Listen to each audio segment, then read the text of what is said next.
Yang belum nonton video perakitan partisinya, silahkan aja buka video yang sebelumnya teman-teman ya. Jadi sekarang kita akan proses membuat pintu slidingnya ya. Kita langsung mulai aja teman-teman. Kita ukur opening pintunya ya. Jadi di sini kita ukur full aja sampai bagian keramiknya ya. Jadi untuk tingginya teman-teman bisa lebihkan 1 cm dari ukuran openingnya.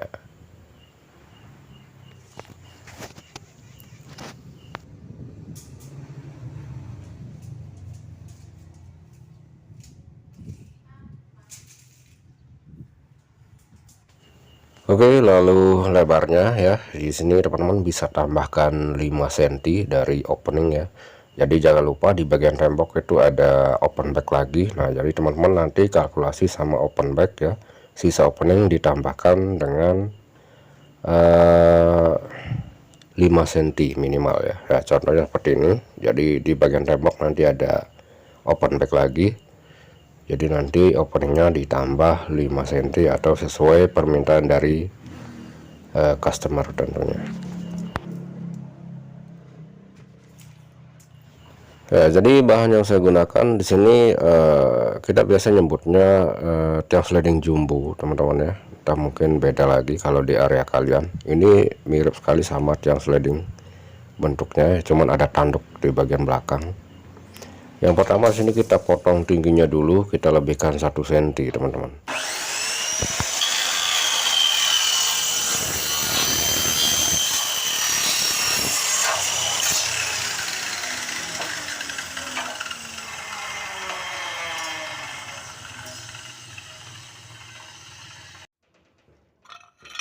Berikutnya kita potong bagian lebar ya. Jadi setelah kita ukur full untuk pembuatan pintunya, lalu kita kurangi dengan 2 kali ketebalan ya, ketebalan dari tiang pintunya.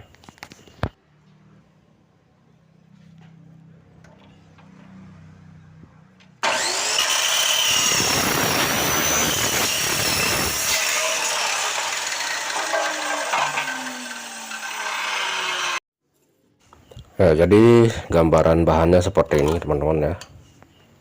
Ini juga lebarnya. Jadi kita kurangi 2 kali lebar ini ya untuk lebar pintunya. Selanjutnya kita potong spigot. Jadi spigot ini bentuk L dan panjangnya 6 meter ya. Jadi yang kita potong ini sesuai ukuran lebar dari bahan pintunya teman-teman ya. Lebar bagian dalamnya kita potong sesuai lebar.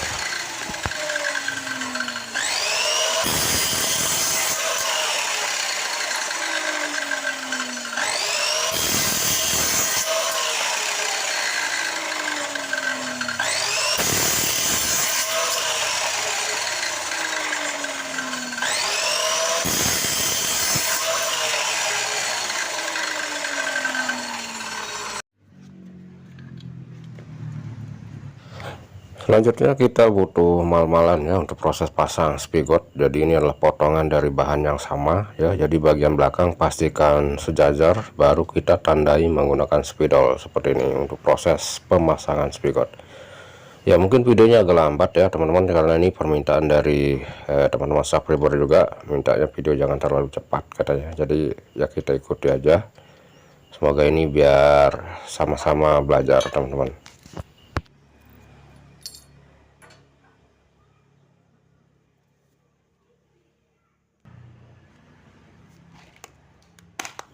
Untuk paku ripetnya yang saya gunakan di sini yang kode 440 sama mata bor besi ini yang ukuran 3,5 mm teman-teman.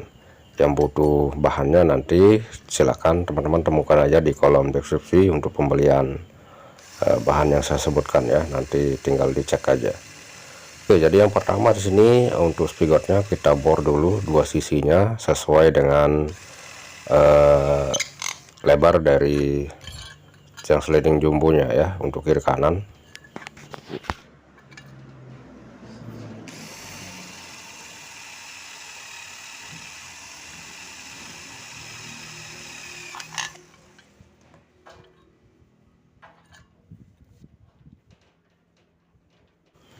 Ya, untuk cara pasang spigotnya tinggal tindih aja ya, tindih bagian garis spidol yang terbentuk itu, jadi supaya nanti sesuai dengan lubang yang kita mal. Jadi untuk proses pengemalan dari spigotnya, tindih bagian spidolnya ya, supaya tidak kelihatan atau jangan dilewati, nanti bakal longgar. Jadi usahakan pas menindih bagian garis.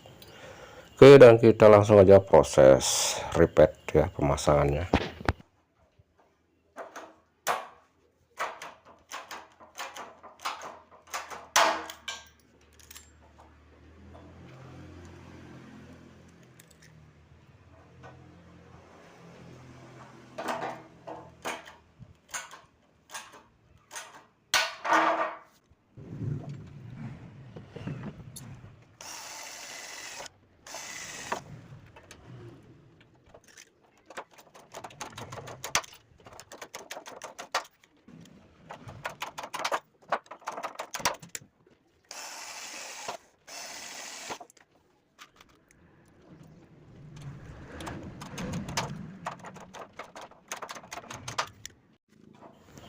Setelah semua spigot ya, dua sisi atas bawahnya terpasang, kita lubangi lagi bagian tengahnya menggunakan yang kecil dulu ya. Yang kita gunakan ini mata bor 3,5 dulu, lalu kita lanjutkan menggunakan mata bor 8 mm teman-teman.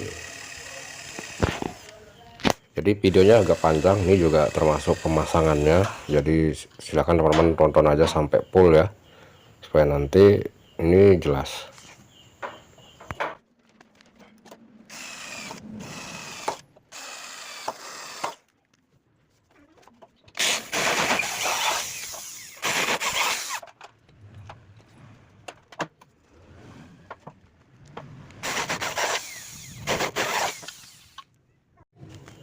Oke, setelah kita lubangi menggunakan mata bor 8 ya, kita langsung rakit aja satu sisinya, langsung kita pasang untuk bagian lebar teman-teman.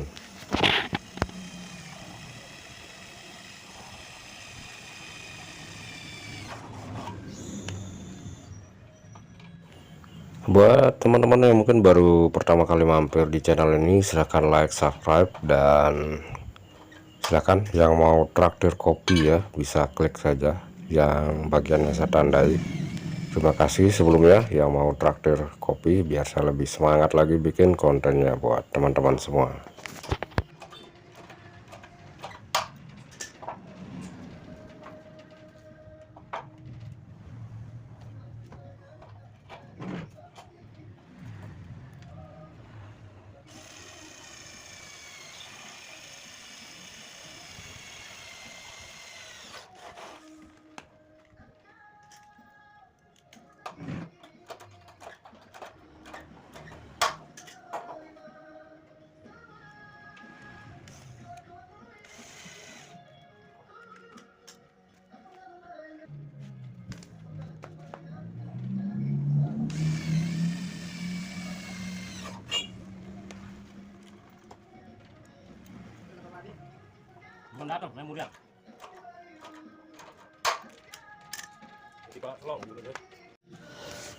Selanjutnya kita bisa proses langsung pasang kuncinya teman-teman ya. Jadi biasa yang cara yang saya gunakan di sini, saya tidak memasukkan kunci ya.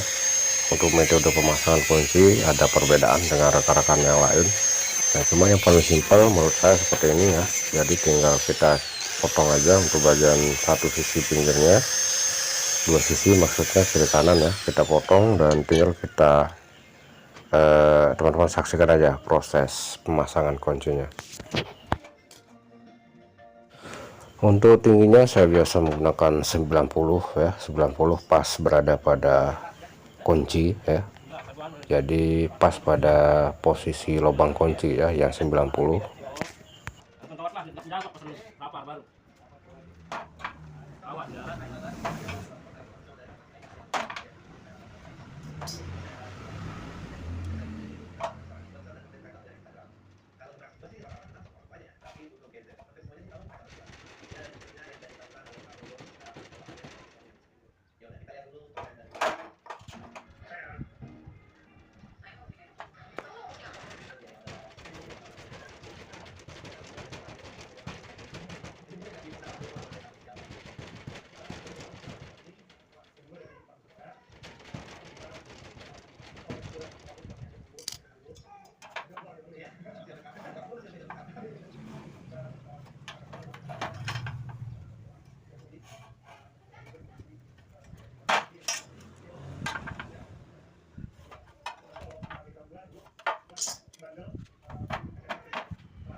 Dan selanjutnya kita bikin terotnya teman-teman ya, atau pegangan di bagian dalam pintu supaya nanti pintunya juga lebih tahan kuat ya, karena ini bebannya lumayan berat.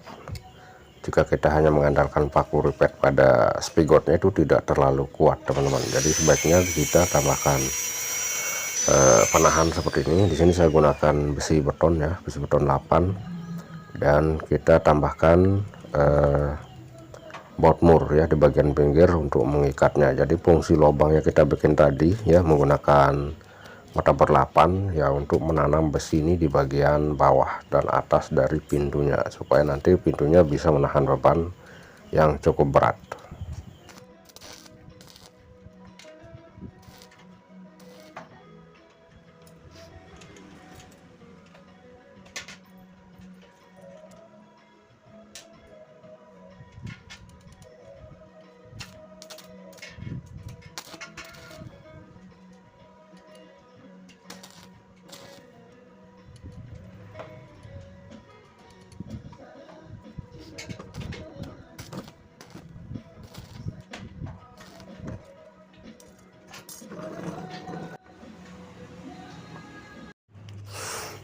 Selanjutnya kita proses potong kaca ya. Jadi karena proses pembuatan pintunya di lokasi langsung ya, jadi kita manfaatkan aja media yang ada ya. Di sini kita gunakan langsung rangka dari pintunya untuk proses pemotongan kaca teman-teman.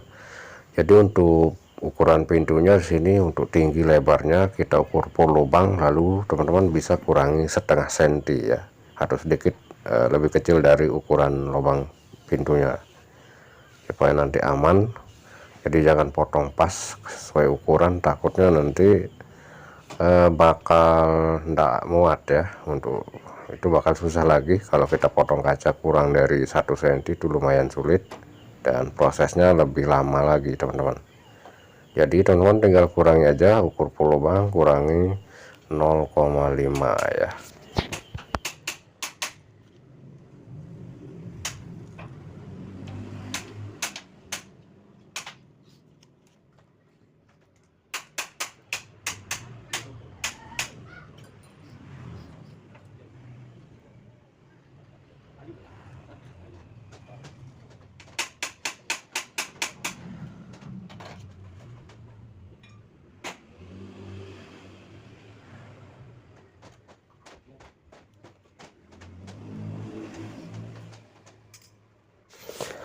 Untuk metode pemasangan kaca sering berbeda-beda teman-teman ya, tergantung gimana enaknya. Jadi kita sedang bahas cara pemasangan atau masukkan kaca itu kita mau pakai yang mana ya.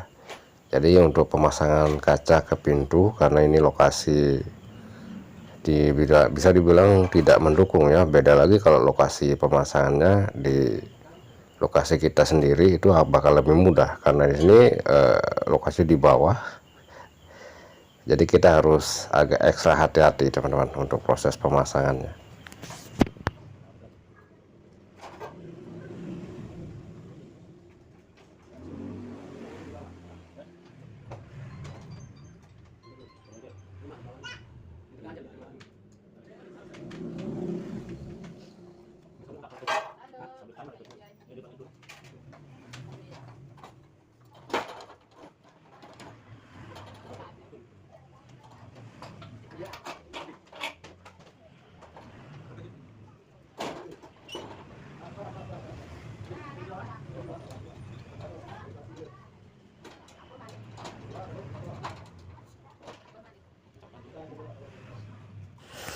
Ya, jadi untuk besi yang kita las tadi itu udah kita masukkan sebelumnya teman-teman ya. Jadi untuk bagian atasnya itu mur maupun ringnya belum terpasang ya, kita pasang satu dulu.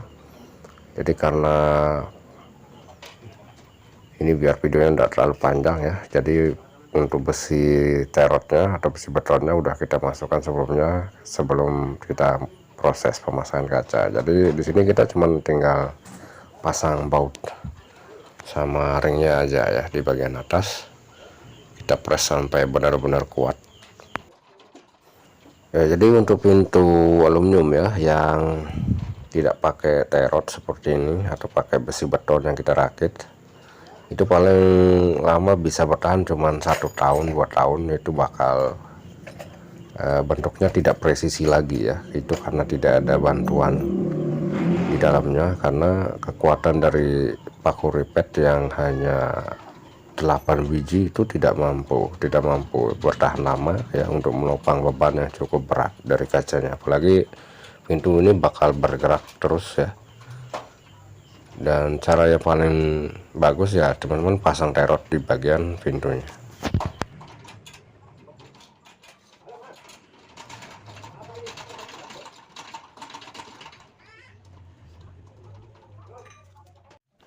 Setelah terpasang untuk kacanya ya, kita proses pasang bracket pada bagian atas dari pintunya. Ini pakai bonus baut ya, bautnya langsung dari bonus resletingnya. Jadi yang sebelah kiri nanti akan menghadap bagian luar pintu teman-teman, yang sebelah kiri ya. Jadi nanti tinggal setelah relnya terpasang, tinggal kita kaitkan saja untuk baut yang sudah ada pada bagian pintunya ya. Untuk tampilan rel bagian bawahnya ya udah terpasang, cukup pakai paku ripet juga. Untuk relnya sudah posisi dirakit teman-teman ya, kalau kita ikut rakitnya bakal kepanjangan videonya ya. Untuk bagian depannya ini kita pasang sendiri, ini pakai sobekan dari open back ya, fungsinya nanti untuk tameng bagian atas dari relnya. Oke, kita bahas singkat saja untuk proses pengukurannya ya. Jadi kita pasang seperti aja dulu di bagian lantai, dan kita setting ini 5 cm teman-teman ya, jaraknya sampai ke rel ini 5 cm. Lalu untuk pengukurannya nanti teman-teman ukur pol dari rel U bagian bawah sampai penambahan yang 5 cm tadi ya, dan teman-teman tambahkan aja setengah senti ya. Ukur pol dari rel U, rel bagian bawah mentok sampai bagian atas dari relnya yang kita ukur 5 cm ya, tinggal teman-teman naikkan setengah senti. Oke, saya rasa jelas. Dan untuk bracketnya ya kita bikin ulang, kita sesuaikan dengan tiang-tiang dari partisinya supaya tepat ya pada bagian pemasangan bracketnya. Dan paling pinggir kita langsung pasang ke tembok ya yang sebelah kanan. Jadi untuk bracketnya yang terpasang di sini cuma 3. Jadi aslinya bracket itu ada 4. Nah, cuman untuk posisi pemasangannya ini cuma cukup untuk 3 tempat ya. Jadi kita tidak pakai yang satunya. Setelah kita tandai langsung kita pasang skrup teman-teman ya. Kecuali pada bagian tembok itu pakai pisar S8. Ya, ini posisinya udah terpasang dan tinggal kita kaitkan saja ya. Ini posisinya udah naik pintunya teman-teman, kita naikkan setengah senti. Jadi untuk posisi rel bagian atas ya, untuk roda maksudnya, roda bagian atas ini masih bisa naik turun, jadi ada settingannya. Videonya sedikit kurang jelas ya karena tidak ada kameramen, lumayan jauh. Untuk lebih jelasnya banyak saya upload juga video tentang cara pasang pintu sliding, teman-teman nanti bisa buka aja video lain ya buat yang mau perjelas lagi ya. Jadi posisi pintunya masih kelihatan agak besar ya untuk jarak bagian bawah sama lantai. Jadi di sini kita bisa masih menurunkannya sekitar 0,5 cm teman-teman, biar nanti untuk jarak bagian ke lantainya itu tidak terlalu jauh ya. Oke, dan selanjutnya ini adalah proses pemasangan handle C nya. Jadi kalau ini tidak susah kita bahas ya untuk handle C nya, karena pernah saya bahas di video lain secara detail. Kita pasang proses tamengnya ya di bagian atas. Jadi seperti yang saya bilang tadi, ini sudah kita pasangkan sobekan bentuk L ya, kita ambilkan dari open back, kita pasang pada bagian bracket. Dan ini yang kita pasang adalah atau tamengnya terbuat dari plafon PVC teman-teman. Jadi tinggal kita sekrup aja di bagian depan dari aluminium atau sobekan dari open backnya.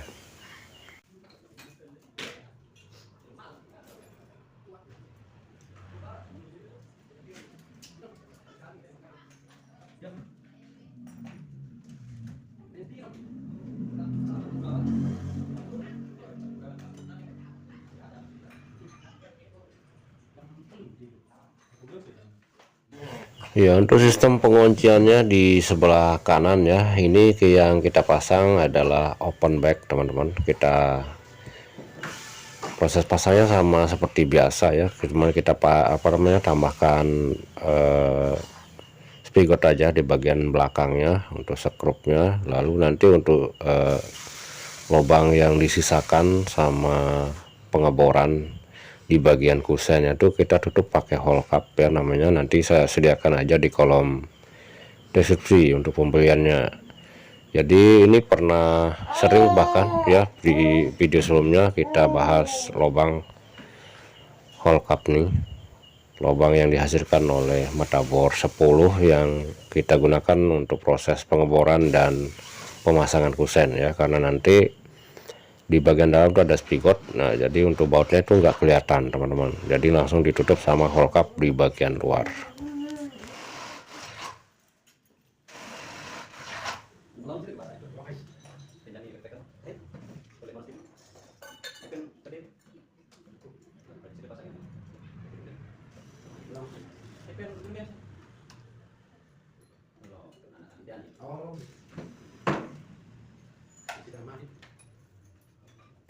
Untuk penahan bagian bawah ya, seperti yang tampil pada gambar ini, tinggal disesuaikan aja pada bagian list U atau rel bawah.